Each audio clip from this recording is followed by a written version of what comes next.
What would you do if the man who killed your mother begged you for forgiveness? Would you demand justice or offer him mercy? In Alabama, a son faced this very choice. His mother's killer was strapped down for execution, the state preparing to suffocate him with nitrogen gas. But in an extraordinary twist, that son didn't want vengeance. He wanted forgiveness. This is the haunting story of Geoffrey Todd West, a murderer who found faith before his final breath, and a victim's son who asked the state not to kill him. But Alabama carried out the execution anyway. Welcome to Death Row Diaries. If you're new here, make sure to hit that subscribe button and turn on notifications so you never miss a story. The story begins in March of 1997 in the small Alabama town of Atala. Margaret Parrish Berry, just 33 years old, was working a quiet shift at Harold's Chevron convenience store. It was late, she was tired, but like so many hard-working Americans, she was simply trying to get through the night, to earn an honest living. But then, a familiar face walked in.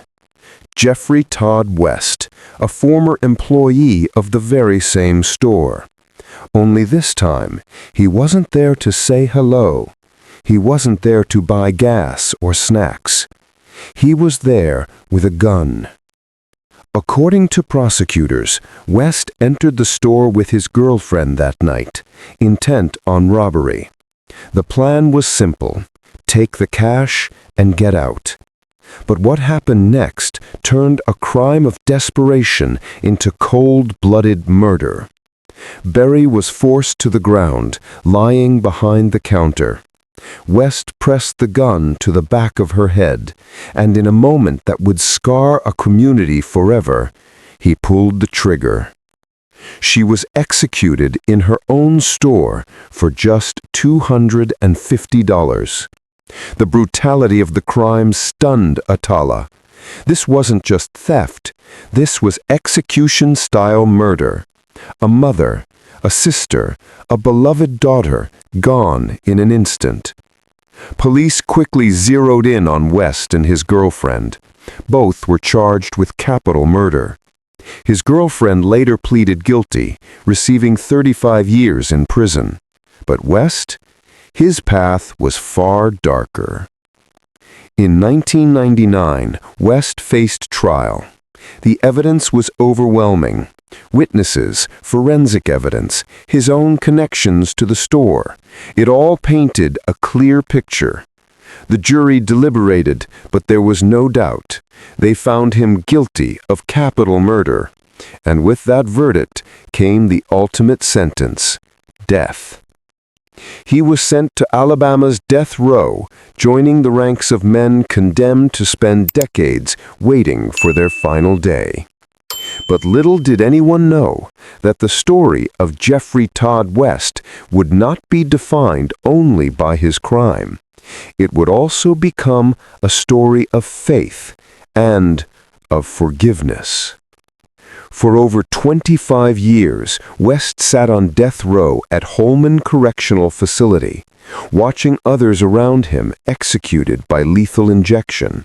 Then, Alabama introduced a new method: nitrogen hypoxia. The idea was controversial. Instead of needles, drugs, or electric chairs, the condemned would wear a mask. Nitrogen would flow through, cutting off oxygen, suffocating them quietly, or so the state claimed. West was one of the inmates who signed up for this new method. He made the choice years before Alabama had even figured out the procedure. And by 2025, the state was ready. His execution was set for September 25th, another name on a list, another life scheduled to end. But outside the prison walls, something remarkable was happening. Will Berry, the son of the murdered store clerk, Margaret Parrish Berry, had every reason to want West dead. But he didn't. Instead, he campaigned against the execution. He wrote letters, gave interviews, and even pleaded directly to Alabama's governor. He asked not for vengeance, but for mercy.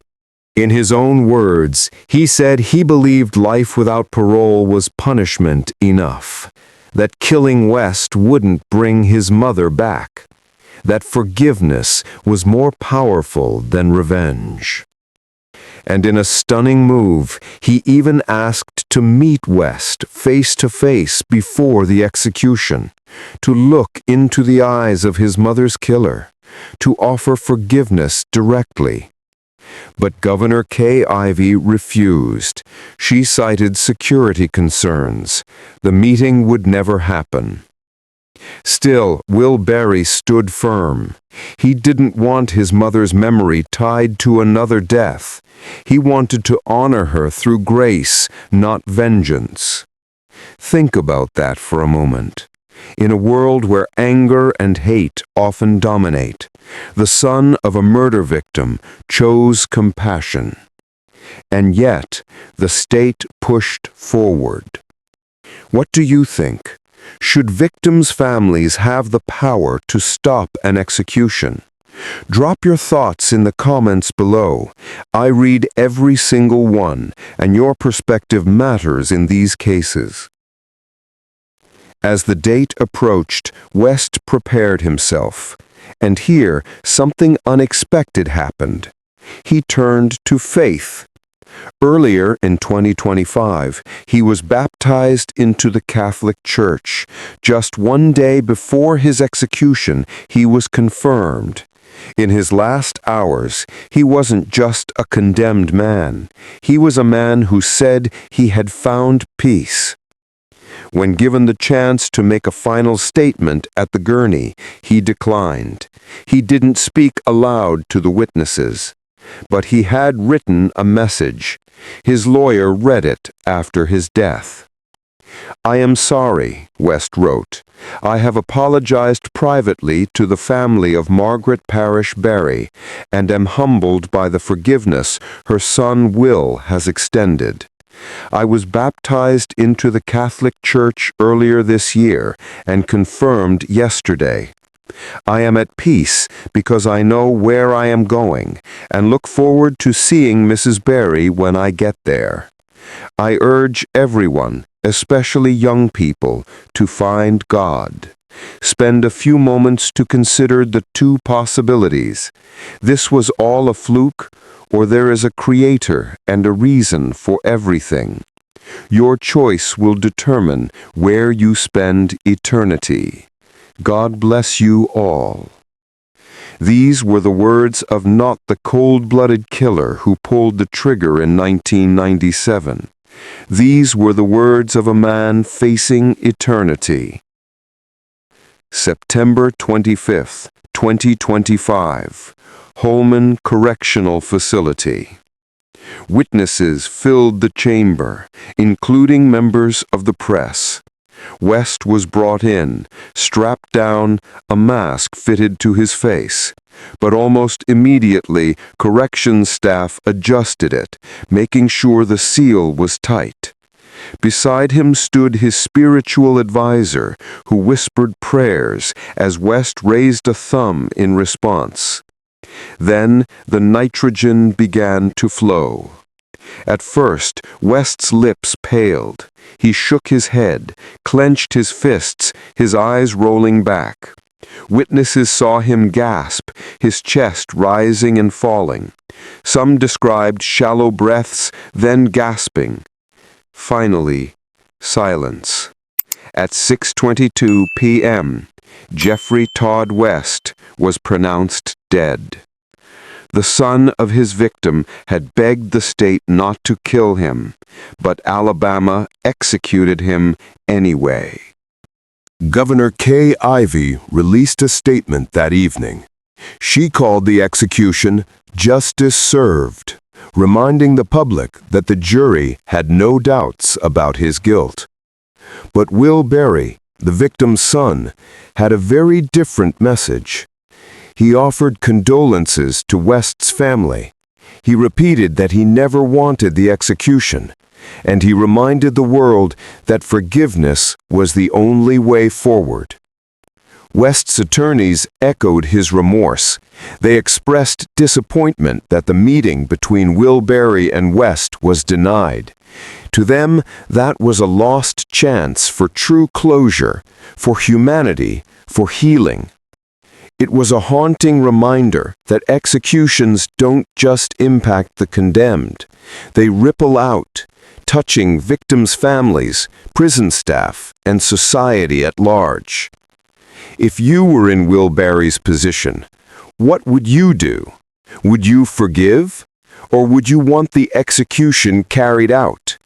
Let me know in the comments. Your answers could spark an important conversation. The story of Geoffrey Todd West isn't just another execution statistic. It's about crime, yes, but more than that, it's about redemption, about a murderer who found faith, and a son who found the strength to forgive. It forces us to ask the hardest questions.